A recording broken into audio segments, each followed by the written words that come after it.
या संदर्भात अर्जुन खोतकर यांच्याशी आमच्या प्रतिनिधींनी संवाद साधलाय. थेट जाऊ. आपल्यासोबत बातचीत करण्यासाठी शिवसेनेचे आमदार अर्जुन खोतकरजी आहेत. खोतकरजी, संजय दिना पाटील यांनी जरी आपल्याकडे प्रवेश केला असला तरी माध्यम ज्यावेळी त्यांच्या घरी जातात त्यावेळी त्यांना आई बहिणीवरनं शिव्या दिल्या जात आहेत, मारण्याची धमकी दिली जात आहेत आणि काय करायचंय ते करा अशा पद्धतीने मगरुरीची भाषा आता संजय दिना पाटील यांच्या तोंडी पाहायला मिळते.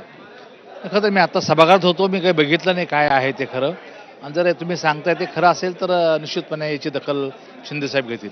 पण या संपूर्ण जर शिवीगाळ जर आपण पाहिला, आपण स्वतः लोकप्रतिनिधी आहेत, ते लाखो मतदारांनी त्यांना निवडून दिलेलं आहे.